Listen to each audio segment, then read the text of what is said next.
everybody, my name is Jack. My band is called Mia Mera. Welcome to another video here. And I just wanted to kind of make sort of a follow-up to the last video I made, which was called My Life in the Seattle Scene. And it got a little bit of feedback in the comments surrounding what exactly I meant by my life in the Seattle scene.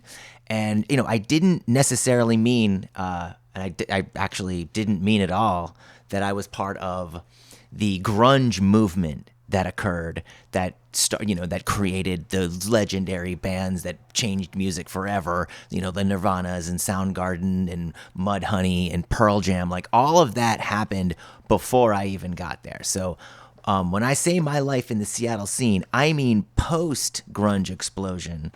And I moved in the summer of 1996. Now, just to give you sort of like a visual idea of kind of the time frame that I'm talking about, before I left New York City, I went to the Virgin Megastore, which was right in like Union Square. I had this big Virgin Megastore, and they had a book section, and in that book section was this book. It's called Loser by Clark Humphrey. And this book came out at the very end of 1995. So by the time I saw it in the spring of 96, it wasn't even a year old. And it already chronicles the entire, Seattle scene, from its origins to all the way through to Nirvana and all the whole grunge movement, all the way up to the end of 1995. So by the time I even went to Seattle, literally the book had been written. So make no mistake, grunge was kind of a dead word. When I got to Seattle, you didn't use the word grunge. You didn't say the word grunge. People would look at you like, what are you, a tourist or something? Why would you ever say that? It was like Voldemort, But the reason I went to Seattle is because of the bands like Nirvana and Mudhoney, and most of all, the record label Sub Pop, which once I got into those bands and I found out where they came from, I got into this little record label out of Seattle, Washington, that was run by Bruce Pavitt and Jonathan Poneman. And by the time I got into them, their catalog was rich with lots of really great bands. I also loved Tad and the Screaming Trees. But, again, these were bands that had already become big in Seattle from 1989 to like 1993 or 94. Like that's kind of where grunge music lived and was at its peak. And then by the time I got into Sub Pop, the popular bands were like Sunny Day Real Estate, Velocity Girl, Afghan Wigs, Sebado, Eric's Trip. Those were kind of the bands that kind of were the ones that were getting the most focus at the time that I was into Sub Pop, kind of when I was in college. I still hadn't moved to Seattle yet. By the time I got to Seattle, their focus had changed a lot, and they weren't just concentrating on hard rock bands at all. They had all kinds of bands that were sort of all kinds of genres, and it was a little surprising. People were a little caught off guard. I was working at a record store already when I applied for a job at Sub Pop, which had their own record store called the Sub Pop Mega Mart. And I was hired by a woman named Carrie, who in turn had kind of created the Sub Pop Mega Mart and managed it for a really long time. She moved up to sales department and was hiring for the record store. And at that time, I told her who my favorite bands were. I was just like, I love, my favorite Sub Pop bands are Afghan Wigs, Beat Happening, and a band called Pond, who are from Portland. And if you haven't heard their debut record, do yourself a favor and listen to that Pond debut album. It's pretty amazing. But also the Afghan Wigs, one of my favorite bands of all time. I've done a video on them as well. And Beat Happening, who we've also talked about here a little bit. And just terms of like being important and legendary. And we connected, and Carrie was, I think she would have rather hired a female for the position. But I think because we got along so well, I wore a suit and tie. I was very serious about this. I got the job, and that was kind of my foot in the door at Sub Pop Records, working down there at the Mega Mart. The bands at this time that were kind of big, or the bands that Sub Pop was pushing, they had just signed, were the Blue Rags. The Blue Rags were very much just an old school bluegrass, ragtime, like oldie timey band that was kind of like a trend back in the late 90s, like kind of like Squirrel Nut Zippers and, some of the lounge bands that kind of caught on at that time. Again, a different like style of music. And then also Eric Matthews, who was, I wouldn't say calling it progressive, but he definitely was the polar opposite of what we call grunge music. Very pop, very orchestrated, almost Paul McCartney-esque. I remember there was a French horn in his music, so he was very, very different. And then also a solo album from the artist Julie Dwaron, who was in the band Eric Strip, so she was from Canada. But she released a whole solo album. She had just become a mom, so that was actually a really, really great record. So that's what was coming out when I started working at the store. It was not, grunge music was kind of long gone. And there were still rock bands, you know what I mean? But the whole grunge, the word grunge was definitely not a thing. So anyway, at that, it was really cool working at Sub Pop because you get to see all the shows. Every show that came to town, you pretty much could get in. You just, you know what I mean? Everybody knew you, especially once the door guys start to know you and everything. You could go to every show, and I used to see shows at the Crocodile all the time. We at one point we signed the Jesus and Mary chain. That was a pretty big deal, and I got to see the Jesus and Mary chain at a really small club called the Break Room, and there couldn't have been more than, I don't know, 50, 60, 80 people tops, and it was just us and William and Jim Reed on stage. That was a very, very cool moment. That was pretty cool. I also got to go to the Sub Pop 10th anniversary party, which was a cool show because the Afghan Wigs played. And if you ever, the Afghan Wigs, whether you like their music or not, they're one of the best live bands of all time. So anytime you get to see them, it's amazing. So around this time, my band was also kind of getting a name around town. I remember because bands that were a little ahead of us, like Modest Mouse, were getting really big. Like, so the first time we ever opened for Modest Mouse, we were just playing a show with them, and they didn't know who we were. They thought we were from out of town. They're like, "Are you guys on tour?" We were like, "No, we live here." And they're like, "Oh, okay." But there was only like maybe 60 people at that show. And it was at this place called the Showbox. So no one was really there, but we all knew who Modest Mouse was. And then we opened for Modest Mouse a second time a couple years later, and this was an outdoor show at the Seattle Center. And Modest Mouse had become really huge, and we opened for them, and it was about 3,000 people filling up the outdoor like Palladium area. So Modest Mouse had gotten really, really big, and we also had some other friends and bands that were getting pretty big, and we were starting to play clubs and stuff. And at this time, there was an opening at Sub Pop to be the college radio promoter, and I thought that this was a great chance for me to like get on the inside of Sub Pop and see the inner workings of a record label. I interviewed for the job of college radio promoter. And even though I wasn't like super qualified for this job, my love of music and my knowledge of Sub Pop was so much that they took a chance on me. They took a chance on someone who maybe wasn't totally qualified and was going to be new and there's going to be a learning curve. And I really appreciated that. That was a really cool thing for them to do. So Sub Pop was definitely a place that rewarded hard work and loyalty. So I can honestly say that about the label right there. When I started doing college radio promotion, we were promoting this band called the Evil Tambourines, which were kind of almost like lo-fi hip hop before lo-fi hip hop was really a thing. The Murder City Devils were a hard rock band that was like kind of. They kind of filled that void that Sub Pop had when they stopped putting out grunge music. The Go was a band from Detroit, which had Jack White. It was before the White Stripes. This is before the White Stripes anyone knew who they were. We also did Love Is Laughter. We did Zen Gorilla, the Helicopters, which were also a hard rock band. The Pernice Brothers. I think the Pernice Brothers was a band that came out of the Scud Mountain Boys. Really, really diverse bands, and I got to see a lot of different shows. They flew me out to New York City to the CMJ Music Festival, which was amazing.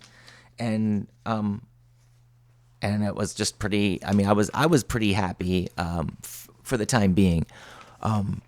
But ultimately, I think that because I had to kind of choose between music and a career with a record label, what I really wanted was the career in music. Even though the record label job was super cool and I was learning a lot, it just wasn't where my heart was.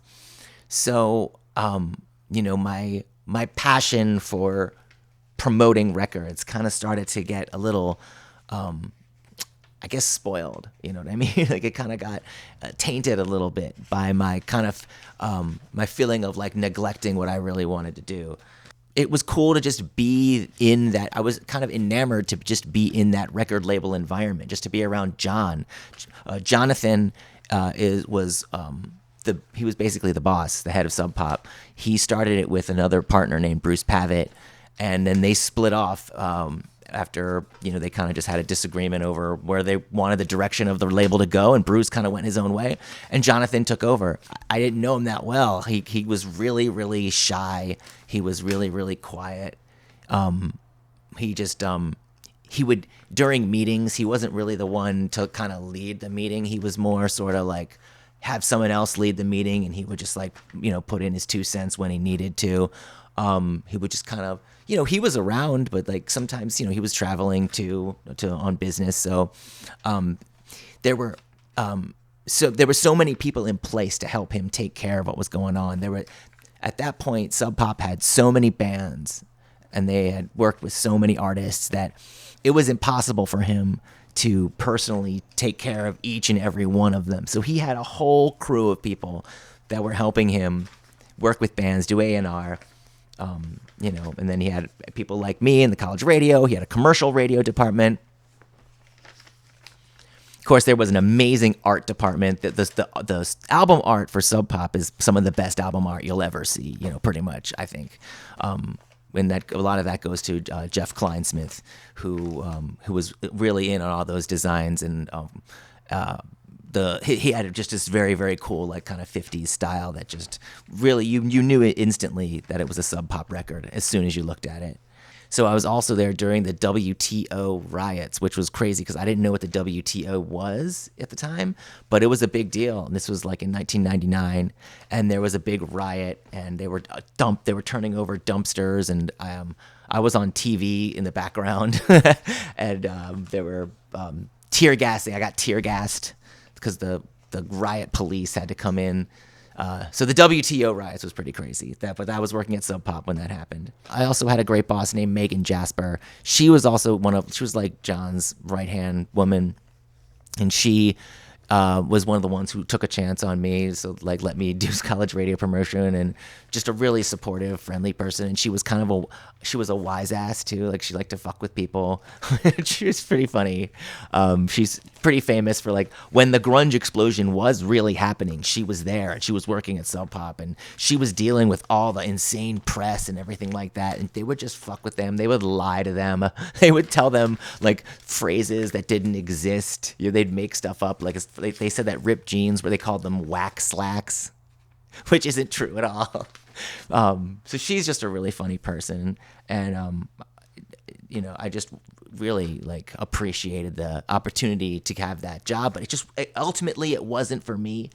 And when I was in New York City for CMJ, working with the bands and stuff, I realized that New York is where I really kind of wanted to go back to. So anyway, this was a weird bookend to the whole story, but this is true, and it's something I didn't realize till later was I had mentioned this book by Clark Humphreys, the book that I looked at the Virgin Megastore right before I decided to move to Seattle. Well, right before I left Seattle, I remember I was walking home from Sub Pop, and I'd already, the move was already planned, and I was already leaving, and I walked into one of the like cool like indie kind of bookstores, like specialist bookstores that were down there at Pike Place Market. And I noticed that it was another version of Loser by Clark Humphrey, but it was this version, which was the updated 1999 version, because this time it would have been the fall of 1999, and it had just come out. It's really interesting because the book had been updated because so much good music continued to come out of Seattle and the Pacific Northwest between 1995 and 1999 that Clark Humphreys decided to update the book with what went on during those 4 years, the post-grunge years, when the Seattle music scene really thrived with a lot of diversity.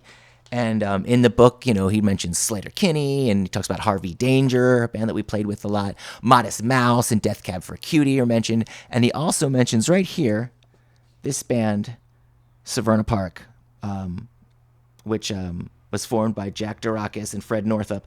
And they misspell my name, Jack Durakis, but that's okay, because the point is, the point isn't that they spelled my name right. The point is that I made it into this book. In the time that I left to the time that I moved from New York to Seattle, from the time that I left Seattle, my band got into this book, and I thought that was kind of a cool little, no pun intended, like bookend to my whole experience there in Seattle and at Sub Pop. And it didn't occur to me I didn't buy this book. Like when I saw it at the bookstore, I didn't think anything of it. I didn't buy it. It wasn't until years and years later that kind of clicked in my head. And I found this book right here in Burbank somewhere at a bookstore here called Iliad.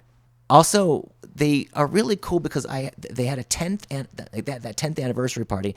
Well, 10 years later, they had the 20th anniversary party, and I was living in New York City, and I hadn't been back to Seattle in a really long time, and they sent me an email, you know, of invitation to the 20th anniversary party. They remembered me, so that just gives you a little clue as to, you know, how cool they are, how they remember people, how they reach out and you know, see how you're doing, which, you know, that meant a lot to me because that was a record label that was close to my heart, and you know, the whole experience was really, really close to my heart. So them reaching out to me, sending me that invitation for the 20th anniversary party, and remembering that I was part of the team, that really meant a lot. So you might wonder like what my favorite deep cuts, because I'm really, really into Sub Pop, and these are some really good songs and from some really good bands that you might not appreciate, you might not have caught because, you know, you only caught Sub Pop from the periphery for the Nirvanas and Soundgardens and Pearl Jams.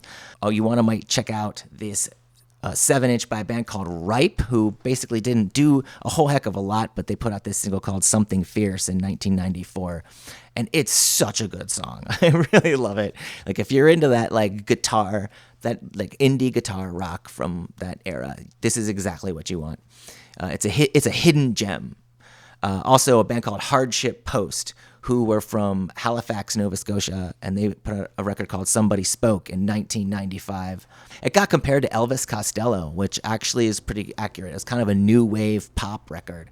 And all of it, the whole record is good. They didn't get, again, it got no attention. Nobody paid attention to it. But it was really very good. And then also from 1997, you might want to, if you can find the single for the song called Rodeo by a band called La Savvy Fav, who are amazing, an amazing, amazing band. You might have heard of them because they went on to their own fame outside of Sub Pop. But this 7-inch is so good. If you can find it, listen to it. It's worth it. I make music so that I can meet cool people and make meaningful work. And I got to do both of those things in Seattle.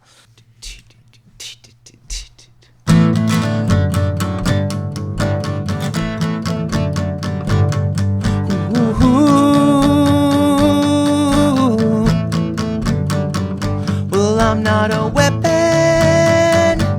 I'm on the outside. Some of these parts are not made for this kind of a ride. I went to the doctor, I went to the nurses, I went to my lawyer. They went through their purses and said, give them all my regards. Give my regards to Broadway. Send them all my regards. Tell them that I'll be on my way.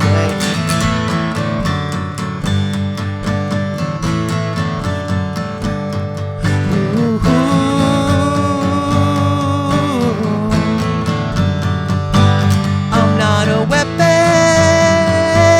I'm on the outside. Some of these parts are not made this kind of a ride. I went to the doctor,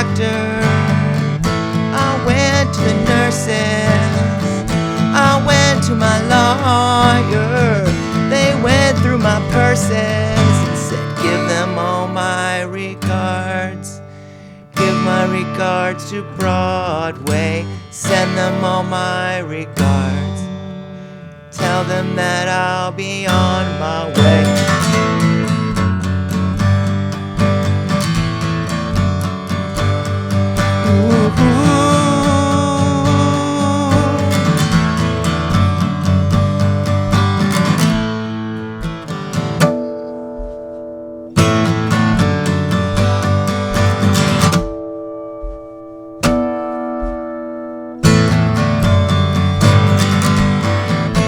I went to the doctor